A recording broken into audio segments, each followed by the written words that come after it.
মার্কিন president Donald ট্রাম্পের গাজা দখল ও ফিলিস্তিনিদের জোর করে অন্য স্থানে হস্তান্তরের প্রস্তাব প্রত্যাখ্যান করেছে সৌদি আরবের প্রিন্স তুর্কি আল ফয়সাল। গাজা উপত্যকার জন্য মার্কিন নেতৃত্বাধীন মার্শাল পরিকল্পনার প্রস্তাব দিয়েছেন তিনি।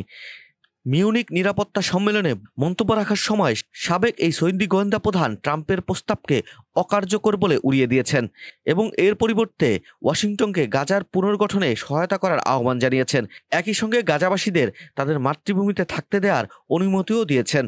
আল আরাবিয়া নিউজের হ্যাডলিগেবকে এক সাক্ষাৎকারে প্রিন্স তুর্কি বলেছেন, জায়গাটি বিকল্পে পরিপূর্ণ, আরব শান্তিতে উদ্যোগ রয়েছে।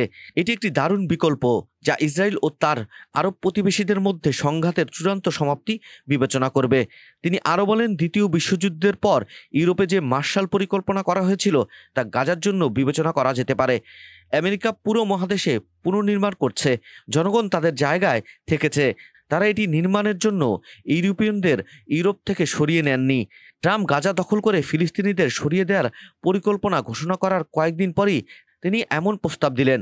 চলতি মাসের শুরুতে মার্কিন প্রেসিডেন্ট ডোনাল্ড ট্রাম্প এক সংবাদ সম্মেলনে যুদ্ধবিধ্বস্ত গাজা দখল করে এটিকে পুনর্নির্মাণ ও মধ্যপ্রাচ্যের রিভেরা তৈরির ঘোষণা দেন।